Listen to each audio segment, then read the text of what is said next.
Hello there. Welcome to the Force Collective. We're back with another episode of Star Wars Topics, and we're all here. We're all here. So, Yay! by the way, how are you feeling, Sir Away? I forgot to ask you about that. You said you weren't feeling too good for the last one. So, how are you feeling today? I still feel like absolute trash. Oh, I'm That's sorry. lovely. I'm so sorry. And I blame the Chinese Communist Party. Perfect. Yes, that's what we should do. We should all blame them for everything. Allergies, I'm down. I blame them. Yeah. Uh, It's not the pollen that's clearly covering my car right now. It's clearly them. So my allergies are the fault of the Chinese government as well. Or the Chinese Communist Party. Yeah, no, I caught the beer bug. Mm-hmm. Oh, really? And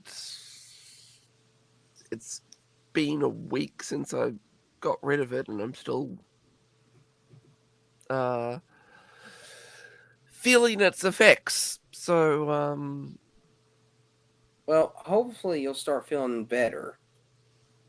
I already am, but it's sort of still a case of go out and have some fun and do some activities, and you shouldn't be tired afterwards, but you're a lot more tired than you actually should be. I know that feeling.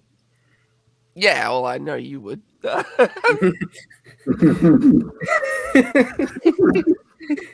All right. Well, and yeah, so that and the time change just really did not line up well. you're struggling, aren't you? A little bit, but today is more my own fault because I forgot that we were streaming, and I stayed up really late last night going to a birthday party. So, Well, to be fair, self-inflicted. these Sunday streams are sort of different than what we usually do. It's something we're all trying to get used to, I think. I'm doing homework while we stream. Hey, you're multitasking. That's nice. It's due Of course you are. tomorrow, so Oh. Well, honestly, you it are may Mary actually help Sue. me write better because I've got like writer's block I'm dealing with, and so I'm like, maybe if I talk about different things, then I don't know. Well, anyways, so Sir Airway's not feeling too great, so we hope that you feel better, like a lot better. Yeah, I know you're feeling better-ish, but I hope you feel a lot better. Let me put it that way. And how's everybody else? Commander Tano, Chrono, how you guys doing? Just fine. Yep, That's just awesome. busy but fine. Busy but fine. Hey, it's still fine, so that's good. Well, today we are talking about a specific scene in Star Wars Episode 4. And I guess I never gave it a lot of thought until I was like watching some stuff on YouTube, and I ended up, getting the idea for the stream from that. But, before we get into what we're actually going to talk about, we have an ad today, a sponsor.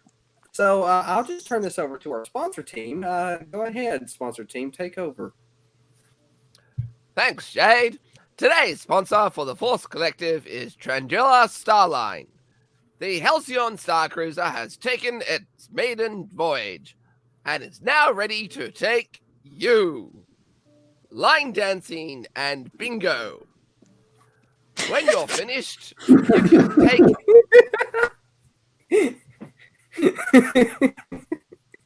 We're being rude. I'm sorry. When you're finished, you can take a break in the open air rock garden and see the vacuum of space firsthand. Wow. Then listen to our talented and gorgeous singer Gaia and her massive backup of one DJ.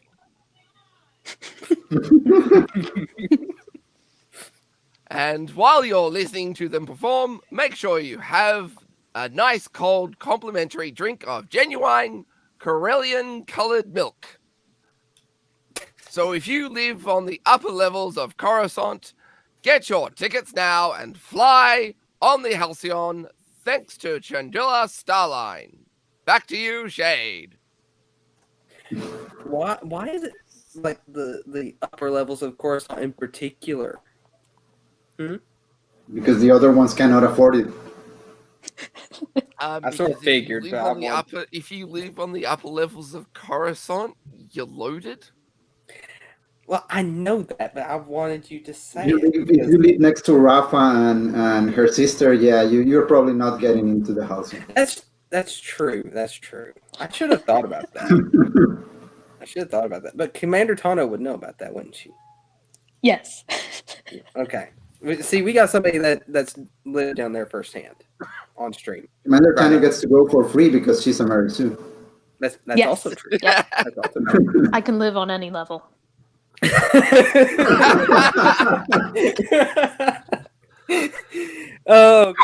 Okay. Thank you, sponsor team, for the the sponsorship. And so today we are going to be talking about a specific line that Darth Vader, spoke in Star Wars Episode 4. I already mentioned that. So, and the reason why is because a lot of people have said things like there shouldn't be a fight after Star Wars Episode 3, with Obi-Wan and Vader. And then there's some that are like, oh, yes, there should be. And I'm in the, there should be camp, I guess.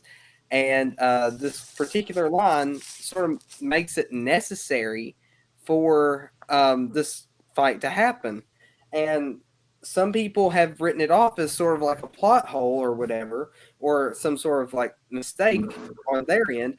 But honestly, they have a lot of creators for Star Wars have ways of turning some plot holes into something interesting when they actually try, and this can be one of them. So the line was, when I left you, I was but the learner. Now I am the master. So in Star Wars Episode 3, Anakin wasn't the one that left Obi-Wan on Mustafar. It was the other way around. Obi-Wan left Anakin on Mustafar. So when he says that, you gotta be thinking like, no, that's not exactly how that went down. I don't think you recall that correctly. Because if we're talking about canon, it doesn't work because he didn't leave him. He was left there. So, in my opinion, that line itself justifies the fact that there's going to be a fight in Kenobi. So I just wanted to see what you guys thought about that, or if you had anything to say about it. So I'll go ahead and start with. You're wrong.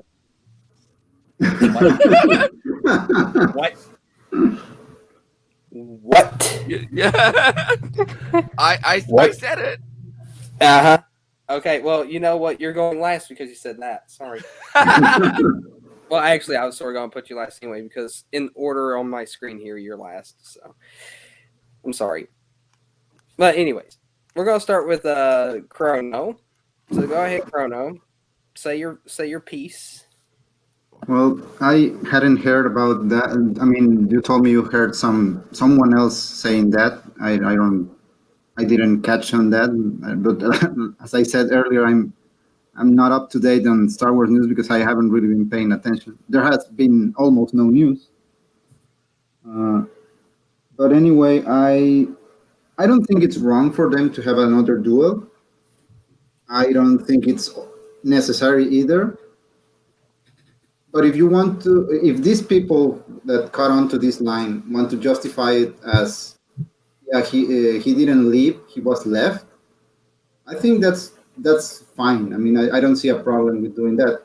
The reason that the canon doesn't match up between one movie or the other is because we know the original trilogy was made before the prequel trilogy. So they probably were not thinking about the way things would happen when they actually had the duel. So yeah, I'm guessing it's not really a plot hole. It's more like we weren't considering this at the time. But given how they have been retconning stuff and all, I'm like, yeah, I would go for it. I don't mind trying, because Rogue One, for example, was built on one line. The reason that movie exists is because they took the line about all the people that died trying to get the plans. That's all we knew about how they got the plans, and they turned that whole line into a movie, and a good movie. So yeah, I don't have an issue with them going for trying to justify the existence of this duel. It's like, okay, you want to do it. My only concern is that I want them to do it right. I don't want them to do something dumb. I don't want them to do something that feels rushed, and I don't want them to do this something like the whole show is only about them having a duel. No, I want them to do it right. That's the only issue I have. If they do it right, I don't have a problem with the duel existing. But Chrono, the one thing you got to remember is that the line that you're talking about with Rogue One was said in episode 6, not episode 3. They didn't actually say about who died to get it or something like that.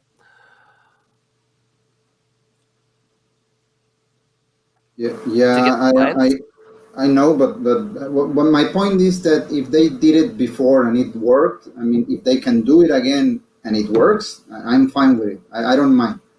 What I am concerned with is that if they, I don't, my concerns about this show come from the fact that we just saw Boba Fett, and Boba Fett left me feeling like they're not really trying. I mean, you can justify it whatever way you want. I mean, entertainment works like that. I would like for everything to make sense, but it doesn't happen like that. But if you're going to give us a good product, I can tolerate you bending things like that. If not, well, then I don't know. Well, as I agree. Like, if they're not going to do it right, then I'd rather leave it the way it is. But I would, me personally, I've always wanted to see another fight with like an older Obi-Wan versus the actual Darth Vader instead of just Obi-Wan versus Anakin, because it would give us more of an idea of how they could have fought in Star Wars Episode 4, because that fight was sort of underwhelming if we go by, you know, how the choreography and all that stuff. No, I mean, we know it's an old movie from a different time with different technology that than what we have today, but it's still, like, you look at it, you're just sort of underwhelmed by how the fight went, and it's because of all the restraints of the times. So it's going to be nice, in my opinion, it's going to be nice to see something between those two reshot in a time where, you know, they have the technology to make these fights much bigger and grander, you know, which I'm not saying it has to be a big and grand fight. It might not even be like that. It might be similar to the Darth Maul fight in Rebels, you know, just a couple swipes of the lightsaber and it's over. It just sort of depends on how, you know, how they do it, because at first I was slightly disappointed with the Darth Maul fight because I was like, one more fight, this is going to be crazy. And then it happens with like one swipe of the lightsaber and like, oh, that's it. But then you gotta look back and see, like, Obi-Wan changed his lightsaber forms like 3 times. He used his, you know, Star Wars Episode 3 pose where he's like getting ready to fight Grievous, you know, the lightsaber over the head, the 2 fingers pointing out. He went to that, then he went to like a standard like starting form, you know, with both hands on the lightsaber, holding it out from the body. And then he went to Qui-Gon stance right before the fight started. And that's, you know, holding lightsaber over to, I think it's your right shoulder, closer to your right shoulder like he does in the movie. That is like Qui-Gon's starting stance. And that was sort of like a symbolism that, you know, he knows what Maul is going, that Maul is going to fall for the trick that he's laying, or for the trap that he's laying. And, Maul does take the bait, and he tries to do the same thing that he did to Qui-Gon back on Naboo. And Obi-Wan anticipated that, and that's how he ended the fight so quickly. So once you start thinking about all those little things, you start to appreciate the fight more and more. Though a lot of people probably wouldn't catch that right off the bat, and which I didn't either. So I can't say I'm better than those people. But once you understand it, it's better, and that's why I say that even if this fight is shorter, as long as they somehow make it mean something like that fight did, then it'll be fine for me. But they just have to do this fight right. Is all I'm trying to say. And it should be shorter, because Vader has made a point when he turns into Vader, we always see him very composed. He's a very cold person, not just cold as in and as in feelings. He's very well composed about his actions. He doesn't do any unnecessary moves. We have to remember the original Vader is very much modeled after a samurai. This like dark samurai warrior that he will only strike when he knows he's going to beat you, and that's the way he is in all three movies. Even in the duel with Luke, he despite the fact that duel is more has a little more action, Vader is not throwing lightsaber strikes into the air. He knows what he's doing, and he's doing what he needs to do, no more. It is not like Obi-Wan and Anakin in the prequels fighting droids and spinning the lightsaber. And no, it's very different.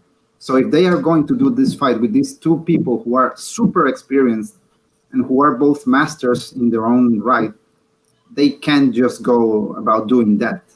Because if they do that, the fight will not be good. It won't make sense for them to do that. And yeah, the example you said with the fight against Maul, I was so against it when I heard they were going to fight, and the moment they show it to us, and I saw the stances, the way Obi-Wan looks at him, and the way he blocked him 2 times only to slash him on the third move, I was like, yeah, this is the way you were supposed to do this. So yeah, I am expecting something like that from this. If they don't do it, and if they go for something flashy, people are not going to like it. I don't think. I mean, from the way that, at least from what I can tell, with how they've handled lightsaber combat and the new content that they've produced, I feel like they're trying to stray away from the prequel style of lightsaber fighting, and I sort of agree for this fight at the very least. Because Vader isn't one that will spin lightsabers around and all that stuff. He's like sheer power, going in hitting with all his might. He's not in for all these fancy moves that are trying to maybe confuse the enemy as to where he's going to strike. He doesn't care how much they can tell where he's going to hit. He's just going to hit, and with all his strength. And if the only thing they have to worry about, besides trying to find out where he's going to strike, is how they're going to defend against the strikes that he puts out. So that's how Vader fights. He fights with strength, not with brain.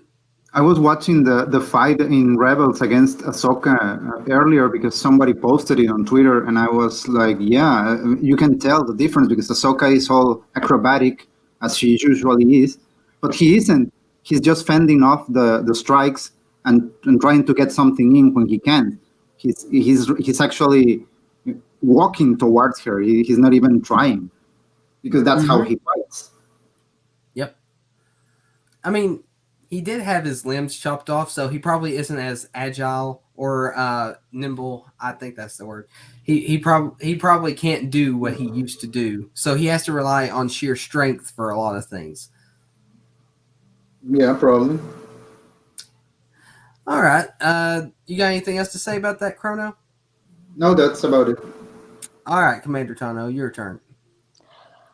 I don't know where to begin. Well, I guess first of all, it's like I think a lot of what I would have to say would be a repeat of what Chrono said, except I hadn't really thought about kind of the kind of Rogue One comparison, And I think I agree with that. Like, so I'll also say in the beginning, like in general, that in terms of like elements of a Star Wars story, they're like different categories for me. There are certain categories where it's like, yes, you must absolutely have this, maintain this, have this detailed character, maintain this continuity in the story. There are some things that on the flip side, I'm like, no, you absolutely can't do that. That's just, no, you can't. And then there are other things where it's like, oh, I could see it both ways. It's like, I'm cool if they take the story this way, but I'm also fine if they keep it the other way. And I think the having this kind of whole mid-quel fight between Obi-Wan and Vader, it's one of those where it's like it's not something I like absolutely needed, but I'm totally cool with it existing, and as long as they do a good job with it. Now, I would have said in the past that I'm very confident that they'll do a good job with it, but like Chrono, it's like kind of after seeing Book of Boba Fett, it's like there are two reasons I have just hesitations about that. One being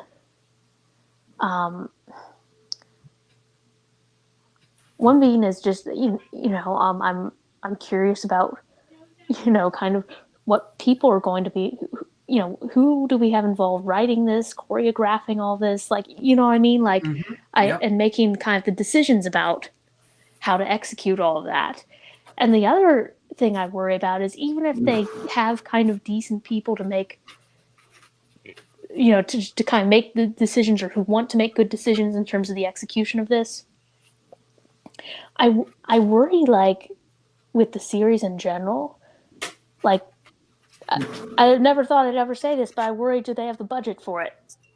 This sounds, honestly, and this is like, it's really strange to, like, hear myself saying this, like, to worry whether, Disney has the budget for anything. But after kind of, seeing the Book of Boba Fett and just a lot of things that people, I think, a lot of nitpicks, sorry, use the N-word, kind of looking through on Twitter and elsewhere, just kind of people's observations they made about the sets, just some issues with sets and costuming and things. It's like that made one kind of just wonder, like, how much money did they put into this, and I especially wonder because of, and this is, I don't think this affects so much the Kenobi series, but I do think going forward, Disney's going to have more money issues to worry about, ironically, even though they don't have necessarily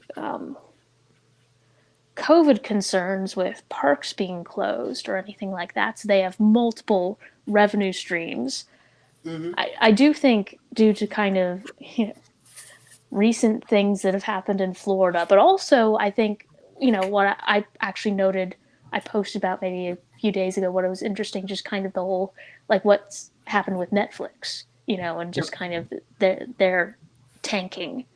And obviously, I think Netflix and Disney are in very different situations, because Disney kind of has this vast pre-existing catalog of IP that it can just, it can sell that. It doesn't have the need, in my view, to create as much new content as, say, another streaming service might have. But that said, a lot of people still have their old VHS and DVDs and watch them of all of these Disney movies. So they do kind of have this pressure to constantly create, and also to kind of actually do things with these IPs they have with Marvel and with Star Wars and so forth. Yeah. And so I kind of wonder if moving forward, especially with the amount of content that they say that they're going to make and churn out, I just can't help but wonder if we're going to see kind of just like if we're already seeing a decline in kind of production quality and if that's just going to continue or if that was just kind of a fluke thing with the Book of Boba Fett. And I also can't help but wonder, too, I do recognize, like, for instance, with, like when people were noting about how, like, the different characters looked in the Obi-Wan trailer, like the Grand Inquisitor. I do get that, prosthetics and makeup and acting with those is tough and that you can't do the same things that you can do in animation, but then I go and say, well, look at the prequel movies, that were made, that were made, years and years and years and years and years ago, and it makes me feel old thinking about that. And and thinking about like, just how they were able to do, like the CGI still looks really good. And so, Oh yeah. and just how that they were able to pull off, making these characters look the way they look, and I just kind of can't help but wonder, like, why can't they do that for this? Do they just not have the money? And if they don't, that's kind of scary. So yeah, it's like that's a big like digression, but yeah, in short, I think that's a valid interpretation of that line, and using that, using kind of a confrontation in this series to explain that. I'm totally on board with that.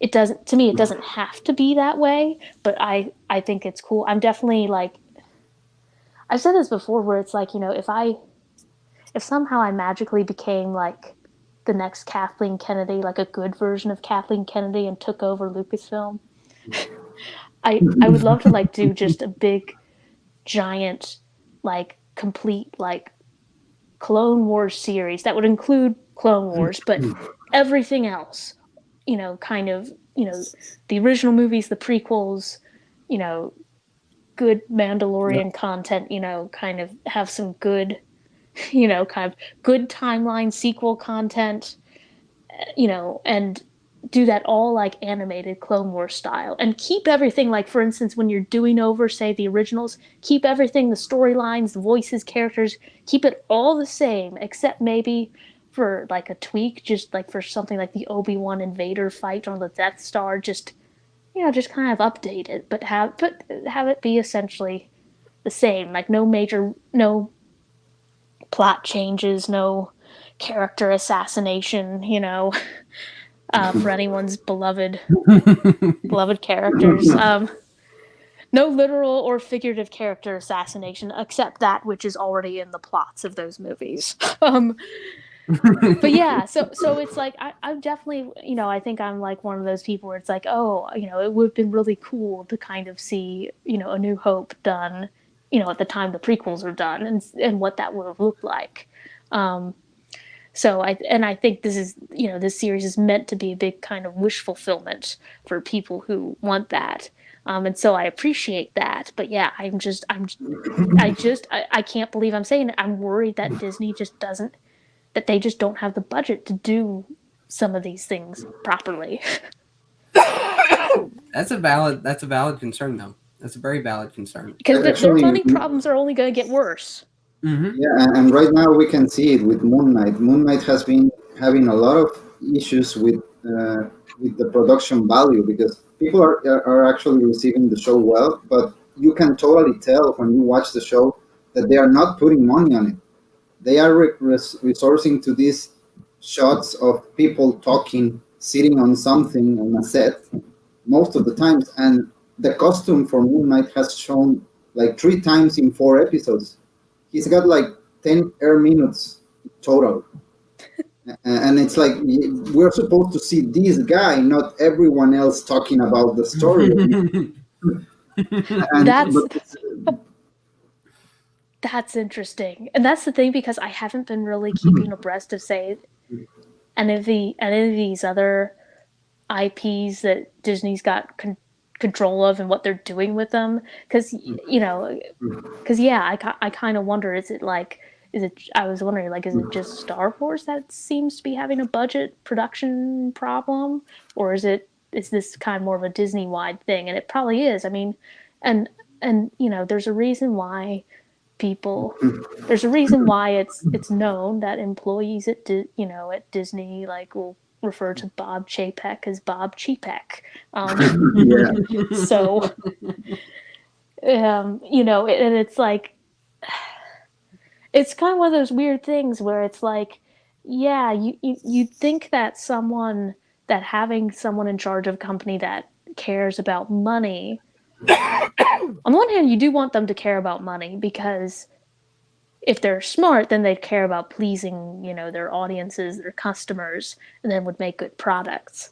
But and it will get them more money. Yes, but Yeah. it seems that he hasn't figured that out. And once again, if how these Lucasfilm productions, if they're run in a similar way to how Disney World is run, in terms of like all the cost cutting and just, I'm concerned. I've never seen so many rides broken down ever when I was there earlier this year. Never. That's sad too. It is. It's like, because I think also for a lot of people, like this is like the Disney park. A lot of that's the one that that probably most people go to. A lot of people really, it's like very nostalgic and whatnot. And yeah, it's just kind of sad. It's like, I have never seen so many rides constantly broken down. It's like I won't say half, but like a significant portion of like just even the shops were just closed, like just shuttered. Even when you had like peak crowds there, it was clear that, when you look at it, it's like, okay, someone's not caring that much because they're trying to kind of, milk every penny they can out of this property. And they're not, and they're not so much concerned about making a good product that people want to kind of return to long term. And so, yeah, it's like all these things that people are saying on YouTube and Twitter and elsewhere about the park, Disney World not being the same. That's true.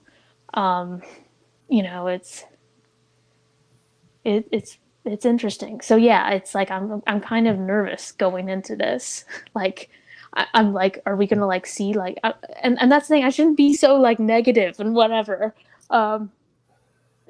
It's just it's like almost kind of depressing to think like I said. I hope I'm wrong in that this show has not yet been tainted by kind the of message. Yeah, or just the cheapness thing, like just I don't know. I hope that they decide like okay, this will be the one Star Wars show we'll sink a whole bunch of money into, but we'll see. No, you're still holding on. Let go. We can't have hope around here, okay? I'm sorry. You're still holding on. Yeah. Well, so yeah, rant over. That's it. But yeah, I think that's a total valid way to do the story. I'm just worried about execution. and now you got me worried about it because you brought that up, and I'm sad. So you know what? We're done here. I'm done.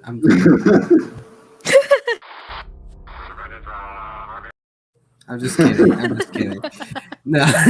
Yeah, no, I'm making me wait. You better be kidding. Yeah. I don't want to make you wait any longer than you have to. So straight away, you have the floor this time. So Let whatever comes to your heart come out of your mouth.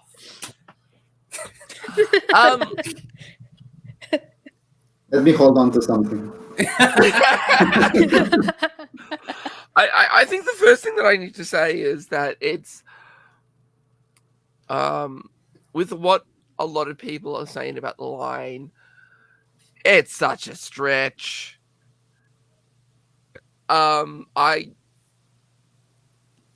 I think, people that are saying that the line justifies a fight in Kenobi, it's a cope cage.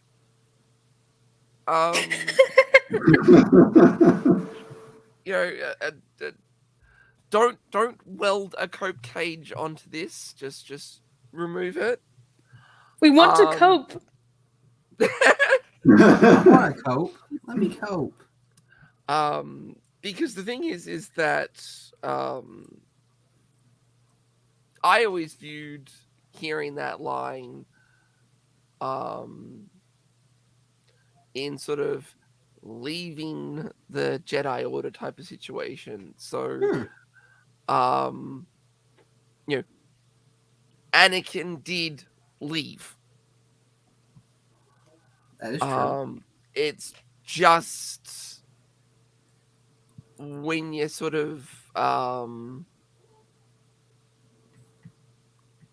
yes, I do agree with what you guys have been saying. Yes, it is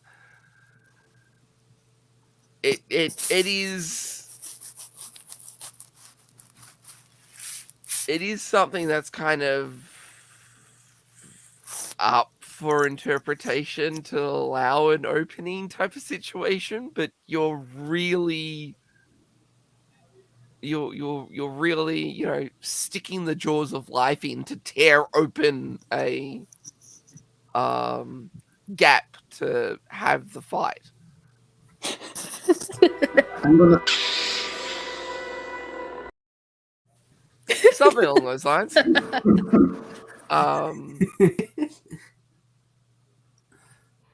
And I'm very much of the opinion that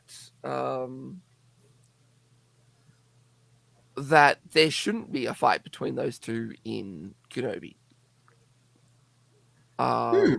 It's very much. Yes, you would explain have. your reasoning, please. Sorry, say that again. I said, please explain your reasoning. I'd like to actually know. You would have to stretch the story of Kenobi so much, just throw in so many coincidences and so much of this, that, and the other thing. One,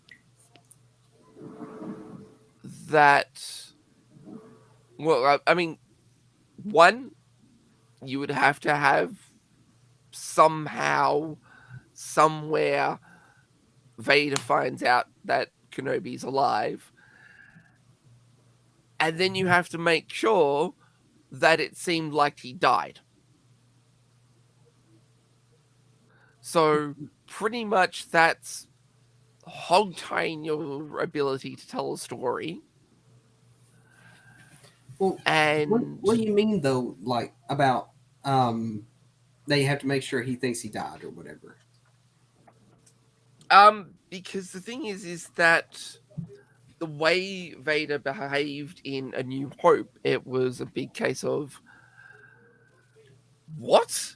I'm feeling this presence that I can't remember what the lines he's really said. It's a presence he hasn't felt since, and he never said anything else. Yeah. I sense something. A presence I haven't felt since. And that's exactly how he says it and does it. But yet again, that's it's the way he says it, it's like is this real? Like, is he here? He can't believe it. Yeah. He can't believe that he's feeling this presence. So the thing is that. Well, I'm about to contradict you with something though. He says we Okay. meet again at last. So it seems I've been waiting for you, Obi-Wan. We meet again at last. That's exactly how he says that. And yet again, at last. Well, But you that you means can that still justify that with the other line, because if he Mhm. feels the presence and he's surprised by that, but he recognizes that it's him, no doubt about it, it's him. So that moment when he says, "I've been waiting for you," it must be something like, "I knew you were here, and I knew you were eventually coming to me." that's also true. Yeah. But, yet again, jaws of life. Well, I'm from what I'm getting from this is that those lines in particular can be up for interpretation in many different ways. Oh, yeah. But,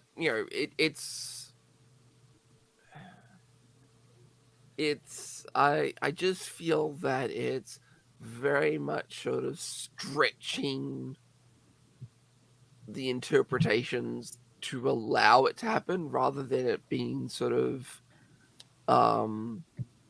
very natural. It just, from where I'm sitting, it feels very unnatural to put this in. I can see the gap that they're going for. And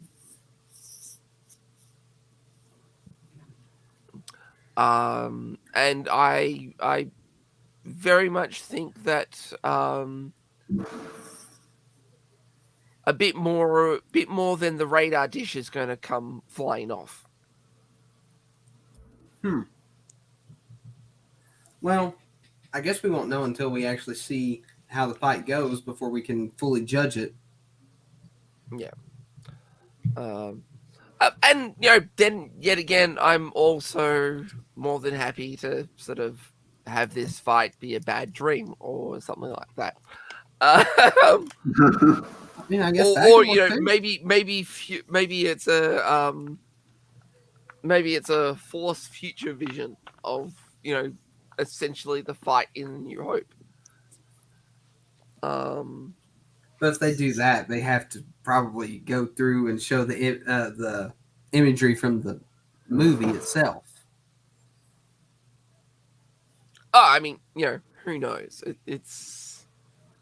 See, I mean, actually, not really. I mean, the thing is, if they make it a future vision, but make it sort of more dreamlike type of situation, he might see his younger self as in what he looks like in the series instead of the older self.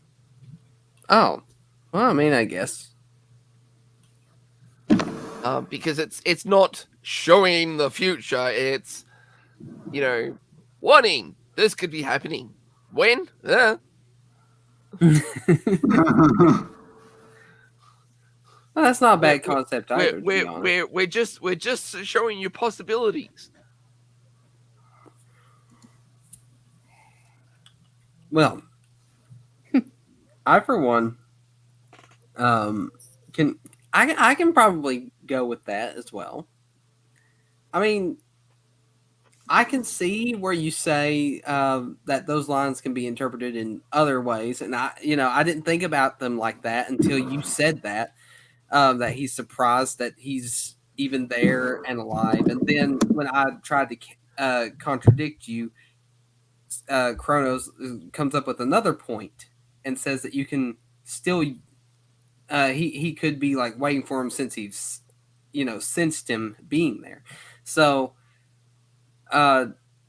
those are all up for interpretation now that I think about it after I've heard what you guys said. This is why I love you guys. You make very valid points in almost any direction possible, in multiple directions that I couldn't even think of.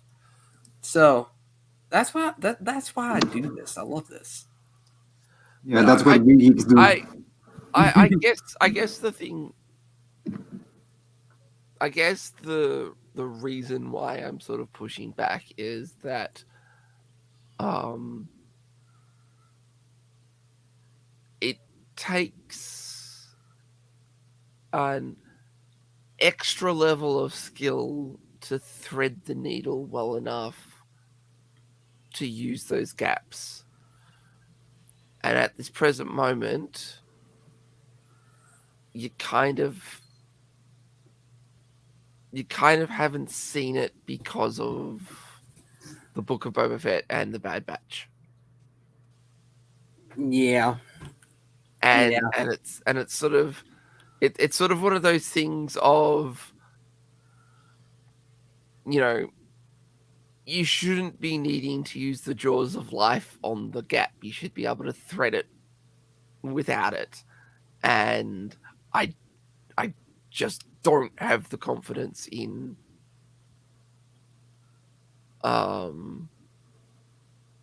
that's great. I just don't have the confidence in Disney for them to be able to thread it. I thought you were going to say you push back because you're a toxic fanboy.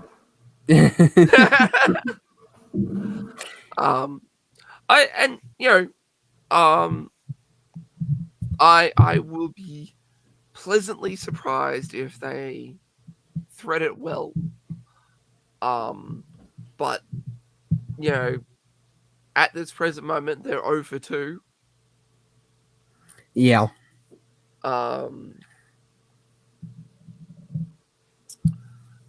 And you might be sort of, you know, people might be saying, no, it's 2-2 because, you know, Mandalorian. And it's like, yeah, no, we're talking about the new situation that was created after the season 2 of Mandalorian. And I think off the top of my head that I think Kenobi might be the first show where Filoni and Favreau haven't been tied down by Emperor Kennedy. Yeah. So maybe, you know, they have the freedom to thread the needle, but it's sort of a big case of we have to sort of wait and see. Yeah. And But she is involved in this, isn't she? I mean, she was the one who rejected the 11 scripts or something like that until she was happy with one. But no,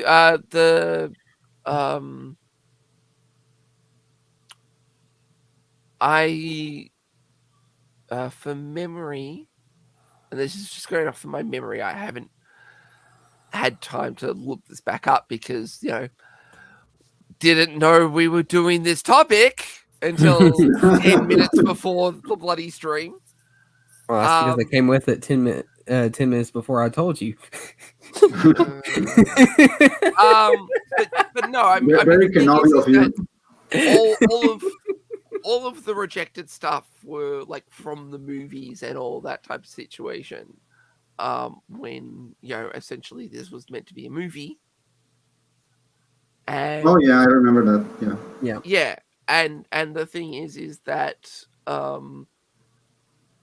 this, I think, was shot after Dave was given the reins to the Star Wars content. Yeah. Yeah, that's right. Yeah. So you would, you know, pretty much have to assume that the scripts were okayed by him, not KK.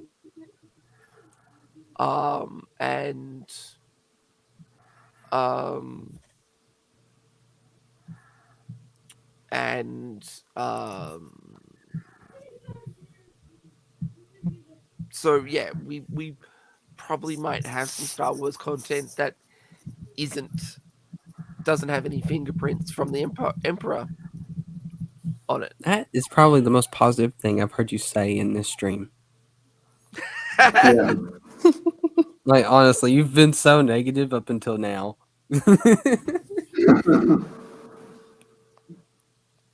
But, you know. Well, I mean, the thing is that, you know, it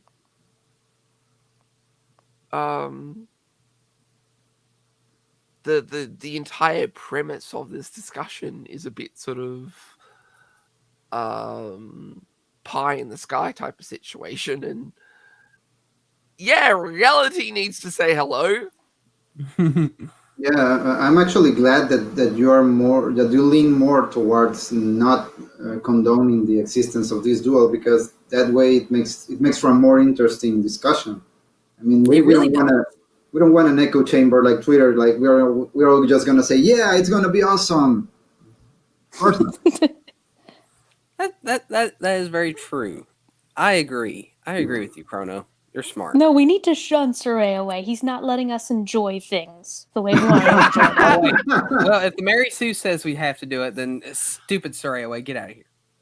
No! You know what? Here.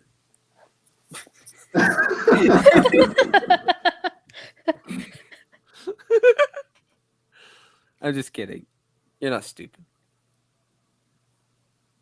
But I do want you to get out of here. See ya. No, I'm kidding. I'm kidding. I'll stop now. Anyways, well, it is nice to have a difference of opinion.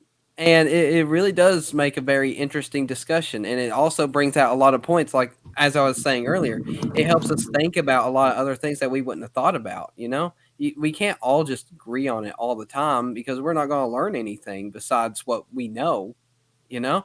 We're all going to agree about it. We're all going to be like, oh, yeah, well, that also makes sense. But then we don't think about all the other reasons why it may or shouldn't happen, that is, for all those reasons why it shouldn't, or for all the evidence that shows that it shouldn't happen, you know. We wouldn't be able to interpret things differently if we all agreed upon the same thing. So that it does make for a very interesting discussion. So I'm glad that we have Sir AOA here for that kind of thing, because he usually has a somewhat differing opinion than what I do. So I enjoy that. I really enjoy that. This moment is too wholesome. Yeah. He can't even say anything. We need to fight about something. The Galactic Bake Off. Go. I'm just kidding. That's next episode. That's next episode. Oh God. Oh, but you told him in advance, so next week he's going to come sharp as a knife. I mean, I know, right? See, you were complaining, Sir AOA, that I didn't give you this topic until about 10 minutes before the stream, which, you know, it's sort of your fault because you didn't show up till about 10 minutes before the stream, while Chrono over here was like 30 minutes, I think, before the stream. So good on you, Chrono. You're awesome. So at most, we probably would have got an hour to know about the topic. Well, to be fair, like, I didn't come up with the topic until about like 10 minutes before I got onto the actual stream. So I didn't actually make this stream until about a little over 30 minutes before I actually had to stream, because I had a very busy week and had forgotten to ready myself for this. And I didn't even get home until like 5:30 today. I didn't even work today. I just had so much stuff to do, and I didn't even I completely forgot to set it up like before I went out this morning. And well, here we are. I know I'm very organized, and I am. But regardless the way you actually came up with it, it's good that you did touch on this subject, because Kenobis are just around the corner, and to talk about this prior to the show is very interesting, because now we get to see what happens, and we have to talk about what the difference between what we expected and what they actually gave us. Well, see, there's always some light at the end of the tunnel, unless it's Darth Vader's lightsaber at the end of a hallway. Then you don't want to go towards that. Yeah, no. I was gonna say. I came up with that off the fly. I think that was pretty good. But yeah, no, I agree. This is a very good topic to touch on, at least since, you know, like May 27th isn't that far away now. It's almost like a full month away. It's not that far. And we're going to get 2 episodes on that day, which me and Chrono sort of touched on that in the last chill stream. We just sort of talked about it. So I want to get like everybody else's opinion on this. So, a little while back they announced. I know I'm late to talk about this, but they announced Ewan McGregor himself was on the little trailer, I guess, announcing that the date was pushed back by 2 days, which I don't understand why they'd push it back by 2 days, but they did push it back. And the thing is, like, I don't know why. I don't know why they pushed it back, but they did it. So not only did they push it back, though, they are releasing 2 episodes at the same time. So I mean, that can either be a good thing or a bad thing, as Chrono suggested in the last stream. Chrono can probably explain what he was saying better than I can. And since he's watched more of Moon Knight, and yes, this does also relate to Moon Knight, so I'll go ahead and let Chrono take up on that, and then Commander Tonos or AOA can give their thoughts about what about this date change and stuff. So go ahead, Chrono. Yeah, last week we were talking about why it was delayed, and we were not able to conclude on a reason, but I was telling Shay that this could probably be a case. The fact that they added another episode to the show premiere might be because you kind of need the 2 episodes to work together to hook the audience.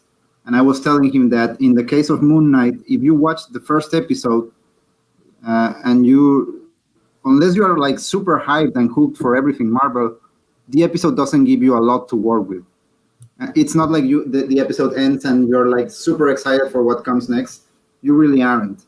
And I think that they might be anticipating that issue, that maybe the first episode is not as exciting, and they want to give you 1 and 2 so you can actually get hooked.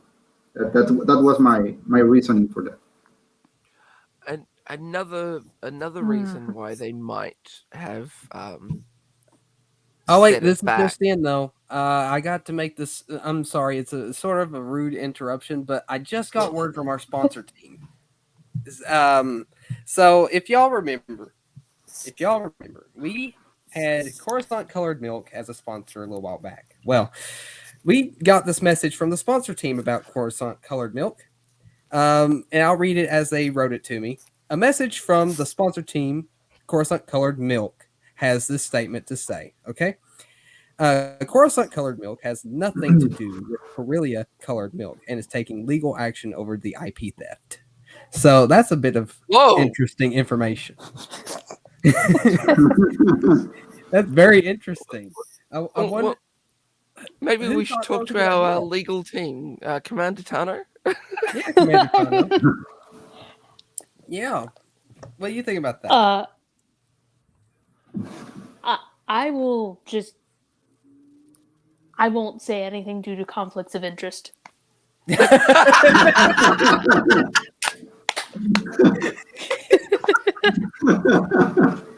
Okay. Well, what are you on the legal team for Coruscant Colored Milk or something? I can't comment further. Oh, she cannot confirm or deny. Nope. Well, maybe by next episode we'll have an update on how the situation pans out. But I know I interrupted rudely, so go ahead, Sir AOA. Like I said, we'll get back to this in the next episode. Most likely, we'll give you an update on how that goes, and maybe our legal team will actually have an answer for us on the next one as well. That'll be fun. Go ahead, Sir. Oh crap! The problem is that I forgot what I was going to say now. It was the other reason for the delay. What was it? Oh, that's right. Yeah. It's kind of been brought up that another reason for the delay is to actually fix some of the designs of some of the characters. Because it wasn't only the Grand Inquisitor, it was one of the other characters that just looks absolutely nothing like the character that they're meant to be based off. But unlike the Grand Inquisitor, it wasn't. I don't think they had a real life look at the character, unlike the Grand Inquisitor. So it's kind of been stated that they might be doing a few reshoots to sort of fix that problem. That's news. News I hadn't Hmm. heard, and now I'm glad I did. That makes more sense Because of it. yeah, because I mean the thing is that you know, going from the Clone Wars animation. Oh no, sorry, it was Rebels. Yeah, Yep. going from Yeah. Rebels animation to live action. Yeah, okay, that it's not going to be a perfect one for one. But when it comes to the Grand Inquisitor, yeah, we've kind of seen that race in a live action film. Yeah, that's the So- thing. This isn't like an original species to Rebels where they could say, "Oh, well, it's just, it's like no, they can do it in live action.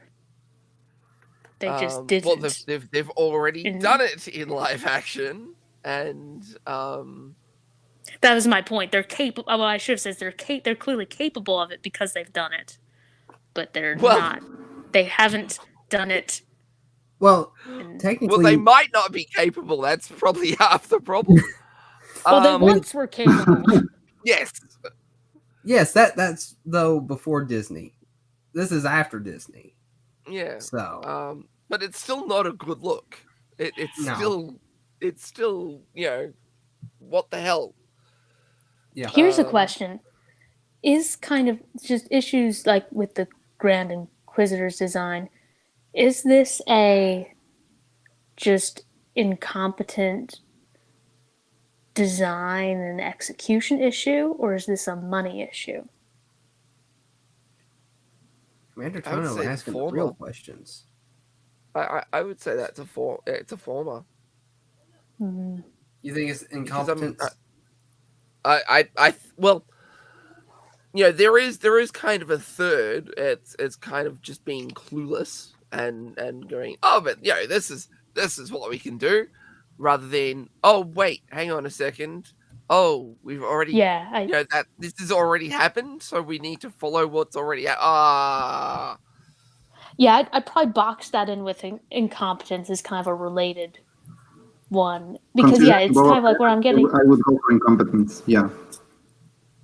Yeah, Because we because saw what the I'm basically sailing getting at custom. is, Yeah, go ahead. it's like, oh yeah, sorry, I keep like jumping, and also I've got a little bit of a lag, which is weird, but yeah, what I was kind of getting at is it ultimately with any of these decisions, is it because, were these decisions the product of bad choices, or were these decisions, the product of, well, that's just what they had, they're too broke, and so they had to do things that way.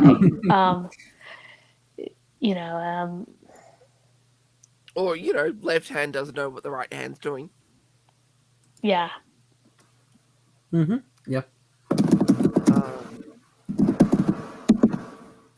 Well, But go ahead. yeah, I it does sort of go back to the fact that they need a reality checker for everything at this present moment. Reality checkers that aren't from the Lucasfilm story group. Yeah. Here's another reason why it's like I would love to just have like a great big giant, like the book of Star Wars, as we, like animated, like everything, and have it be in that one style, because just for continuity, like there are certain things like, I mean, like Ahsoka, for instance, and I get the argument that, with, kind of with, when doing her live action, you can't, if you're doing it with strictly practical, you know, makeup and costuming, you can only, make her, kind of her head tails like so long, and you can only do so much before like the headpiece is just gonna fall off. I get that stuff, but I'm like, well, it's kind of the same thing with the Grand Inquisitor. I'm like, are you just too broke to get some CGI for that? Because once again, you've done, back in prequel days, you did those species.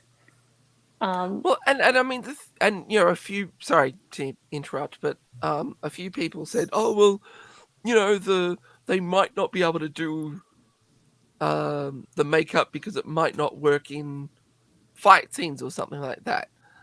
Well, it's called easy. It's called bloody CGI.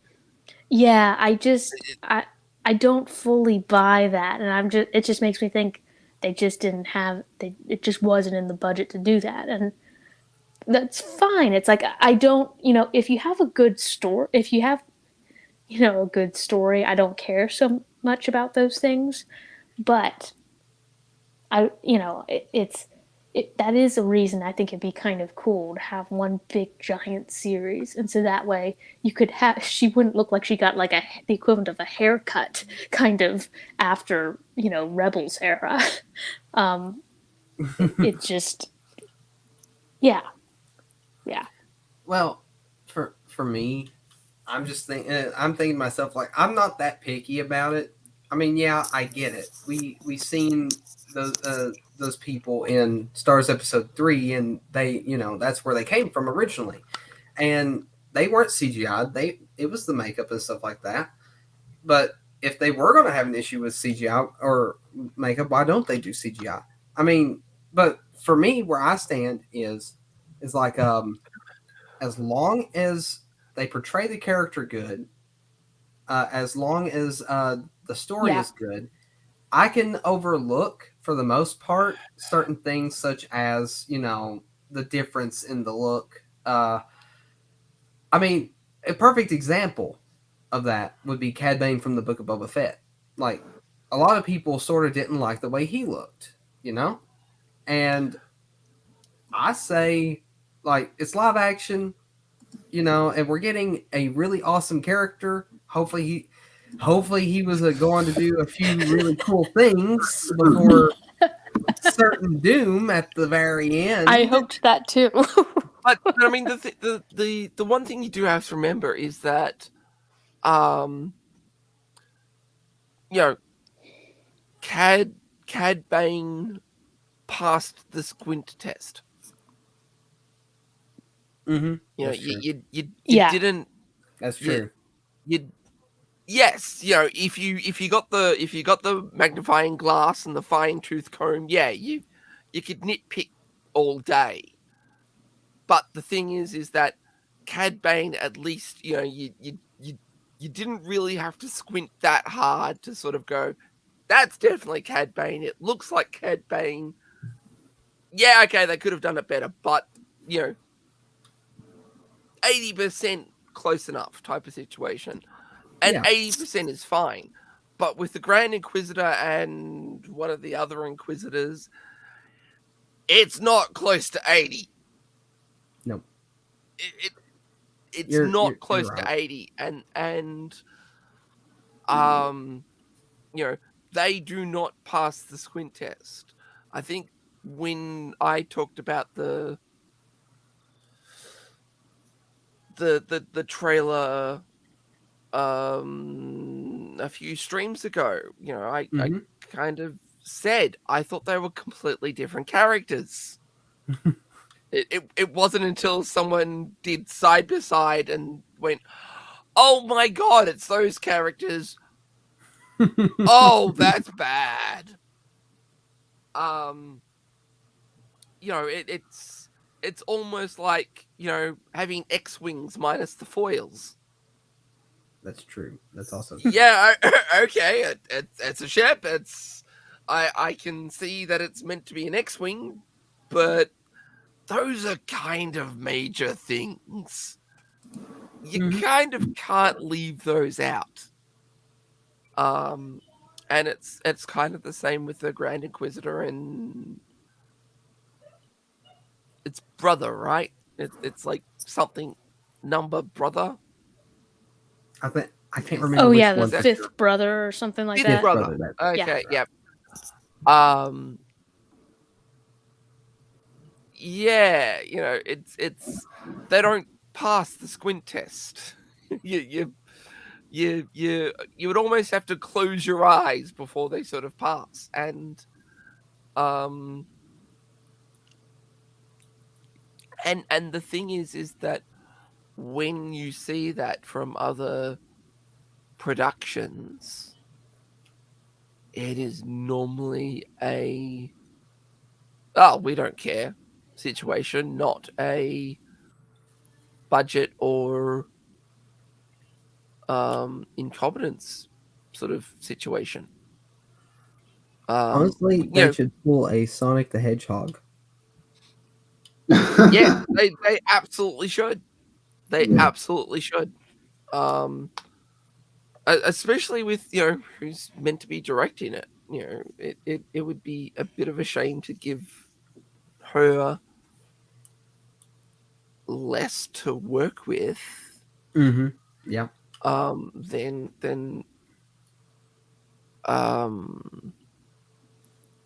yeah.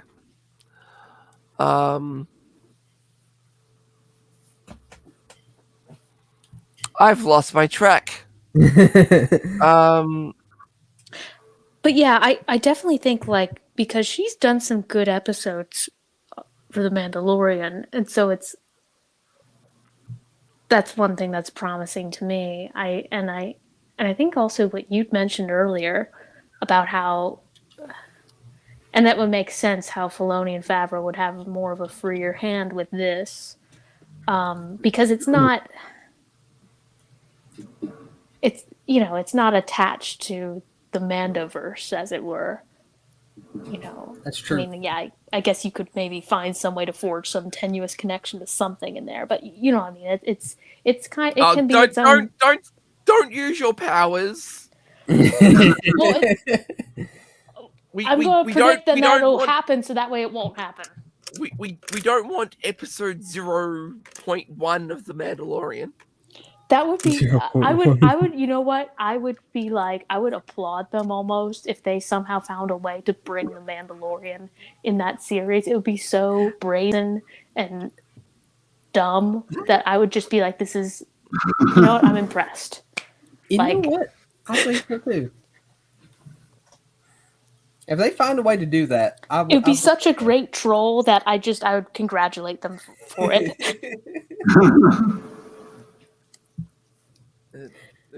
A 10-year-old Din Djarin. A 10-year-old didn't.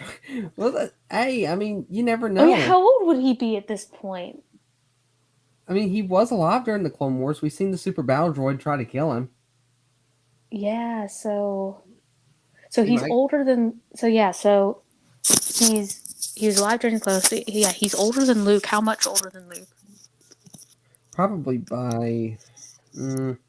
I don't know, actually, because we don't know when that battle that took Din Djarin's parents took place. It's probably near the end of the Clone Wars, but I'm not 100% sure on that one. If we Well, ever whatever. find out. Screw continuity. Just have like adult, like Mandalorian Din Djarin just Teenager. enter the We'll make him a yes. teenager. Just That's funny. He probably wouldn't be that much older than Luke. Probably by maybe about 2 to 3 years, maybe about 5. You never know. You know what would also be funny? What if, like, with the Obi-Wan show, they brought in Boba Fett and made it like a good excellent Boba Fett show? So it was a show. It was like not about. It was not about Obi-Wan, but it was like a great Boba Fett show, and so it was like, and so you've got to wait for some other show to have a good one about Obi-Wan, or you know what I mean? Like, Is that the format we're going with now, where we make a show about a character, but make them be the cameo throughout the whole show instead of the actual main focus? yes. Dang it. If that happened, I think you could start calling Time of Death. Yeah. I agree. I don't think people would be able, or I don't think they'd be able to fund any more shows because nobody would be watching them at that point. If you were thinking they didn't have money before, if they start doing that, you'll know they ain't got no money then. That's the thing, is that with this show, if they do a good job with it, then yeah, they can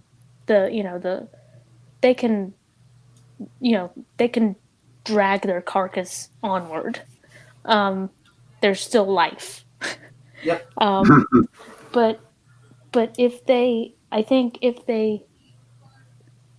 this is just mediocre, or if it's bad,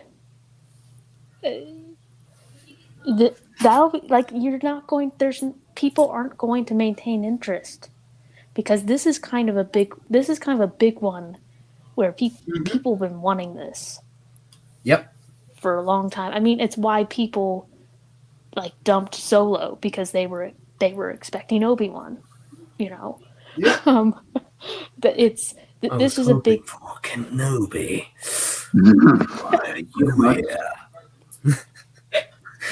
this is what people have been expecting and waiting for, you know, when Disney got this property. So it's like, if they wreck this, I don't know, you're not going to have people hang on, because there's just not going to be anything left. A lot of the other things that they've got in the pipeline are just not going to be of interest. This show is kind of one of the unusual ones where it's like you can get in like kind of like more of like, you can bring in original trilogy people, prequel trilogy people, kind of general interest Star Wars people, but also it can suit more people who, you know, you can have Clone Wars connections. So it can connect many different kind of branches of the fan base in terms of interest. But if you wreck this one, then you're not going to get that chance again. It's a make it or break it show. It really is. Yeah. And the thing is that they're not going to get away with average. Nope. Not for everyone. They've I don't know if you would say they've burnt that bridge, but I mean, you know, it's the best word I can sort of use for it. Yeah. And, The other and thing is, also it's like, yeah, go ahead. oh, you go ahead. I was just going to say that they also don't have this safety net with the goodwill, because usually when you have goodwill for a company, you can tolerate some things as long as they don't suck. But in this case, people like hardcore fans are really tired of them not doing Star Wars justice, and this is so big a character that if you don't manage to make him look good in his own show, people are not going to back you up and say, "Oh no, you tried." And no, there's no safety net here. Yep. No safety net. If anything, there's even less. There's even less leeway that I think, you know, people have with this show than there was for the Book of Boba Fett, because it's like with you know, if you're doing an Obi-Wan show, it's like you have a lot of, like, you've got a lot of material that already exists to kind of compare to. Like, once again, it's like we've got kind of our expectations set by, you know, stuff like Revenge of the Sith and like that, you know, and forget about whether one thinks that there should be a fight between Obi-Wan and Vader or not in this series, but it just talking about execution, it's like, you know, the fight between Obi-Wan and Anakin in Revenge of the Sith, that was like the best one ever. And so people are going to be comparing this to that. That is true. That's almost another reason not to have a fight. See, Yeah, yeah.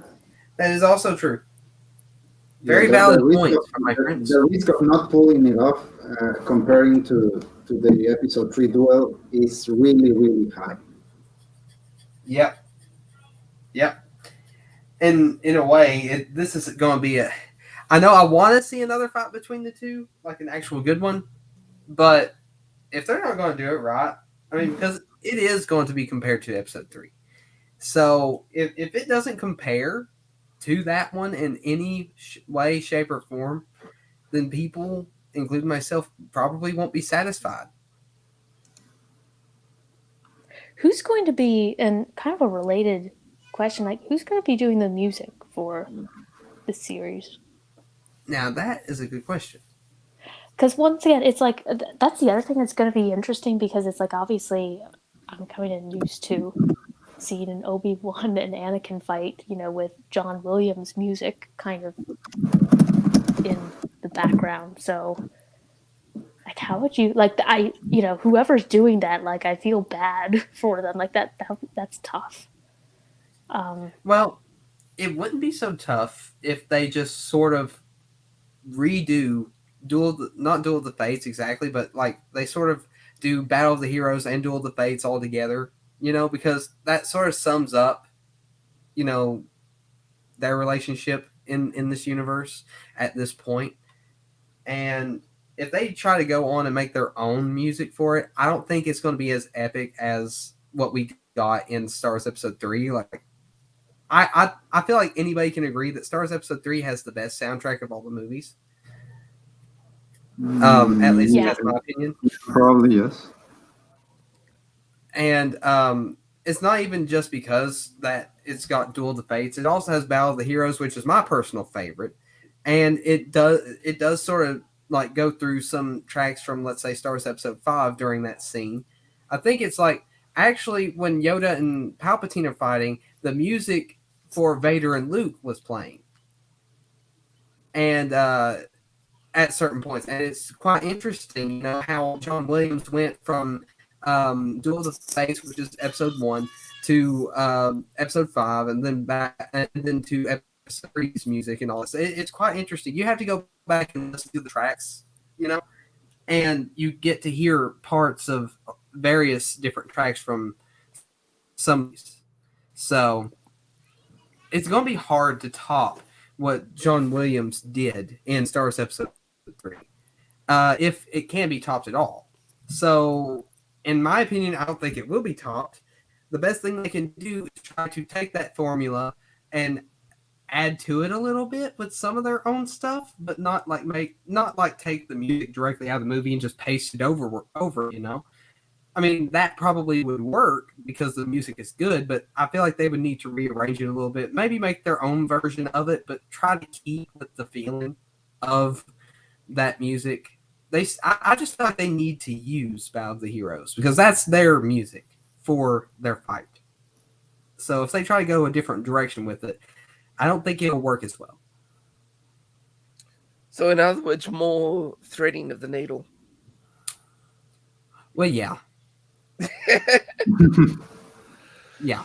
And if the composer is good, then we don't have to worry about them threading the needle. I mean, I'm not gonna lie, the music for these shows have not been bad. I don't think the composer is really the problem. I think that because the composer does what he's asked to do, and the issue here would be if whoever's calling the shots, if that person says like, no, let's go with this, and he chooses some new tune that no one cares, and no matter how good the tune is, if it doesn't pull on the nostalgia strings, which they really need to do for this show, then it won't work. Yep. I think, and this will be the last point I make before we sort of end the stream, really. I think that when it comes to this music, what they'll have to do is, how was I going to say? I was going to say, Well, dang it, I lost it right as I was about to say it. I'm bad for this. The problem I think we'll face really is no. This is what I was going to say. So, anyways, so I was talking about how great Star Wars Episode 3's soundtrack was. Okay, well, and I tried my best not to be, but I was let down in a way by the Force Awakens soundtrack, and I love John Williams. His music is the best. He did a great job with The Force Awakens, but we got nothing that compared to Duel of Fates in the least. Duel of Fates being probably the best one, but like I said, my personal favorite was Battle of the Heroes due to the fact that that fight was just amazing, and the music added to that. But we got nothing that compared to it, and I think what the problem is that, and if I remember right, this was a long time ago when I watched this, so I may be wrong, but I was like watching some of the special features on the DVDs back when I had all the movies on DVD. No, not on DVD, on VHS. I had them on VHS as well. On the collector's VHS, I had them. I think I was watching the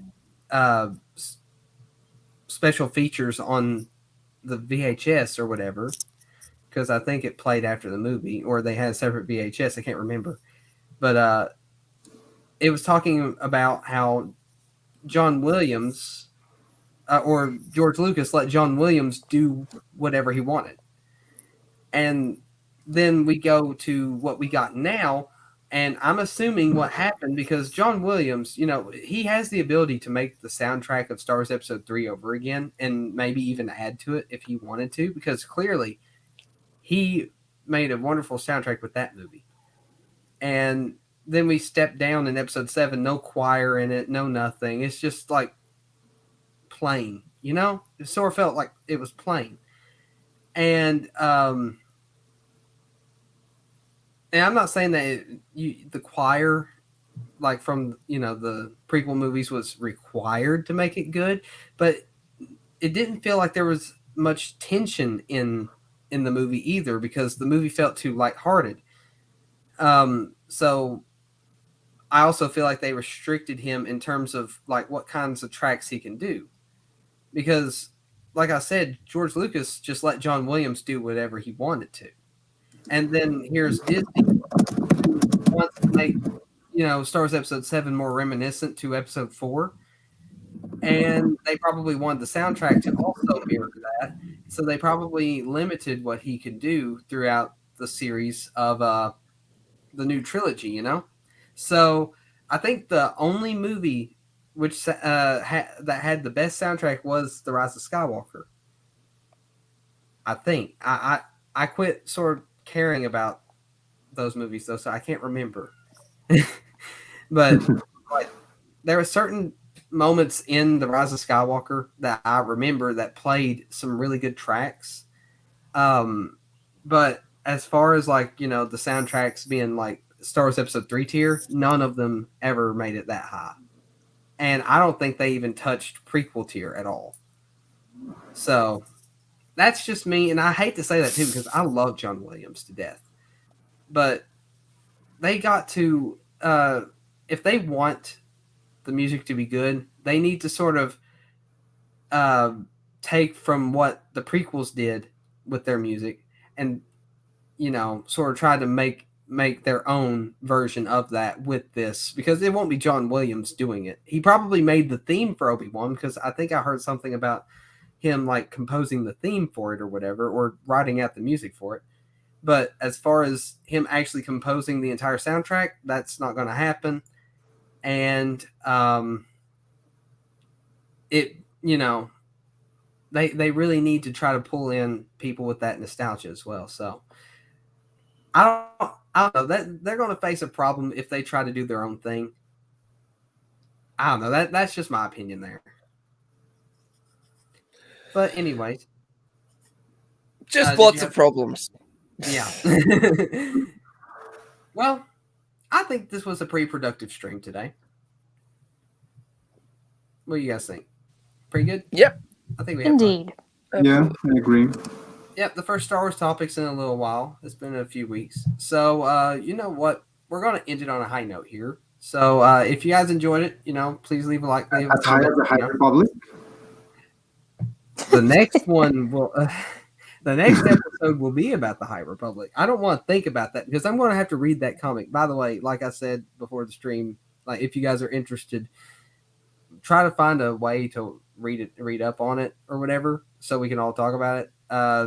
Because that's going to be quite an interesting discussion, and we need to make sure that we leave about 2 hours worth of our stream for Sir AOA to rant about it. So, It's not gonna be enough. You know what? I need like an intro for Sir AOA, like rants with Sir AOA or something like that to play on the screen every time it's his turn to rant about something. That'd be fun. William Williamson, have him make a theme for him. You know what? I'll make something for him. That or have something made, either one. Yes. Rants with Sir A. No, I'll come up with something better. Anyways, we're going to go ahead and end it here. If you enjoyed, leave a like, leave a comment. Check the description down below. We have an entire playlist full of all the Star Wars Topics episodes so far. This one will be added to that playlist as well. So if you are interested in everything else I've done, or not I've done, but we've done, then go ahead and check us out there. And there's a link to our Discord down below if you want to join the Discord, because we're awesome people and we're fun. And I also have a Twitter. I think that's also in the description down below. I can't remember now because I always copy and paste it and I don't remember what I put down there. Is that a little sad? I think that's sad of me. I should probably pay more attention. Probably. Yeah. Well, anyways, it was fun. So we're going to go ahead and end it. And may the Force be with you always.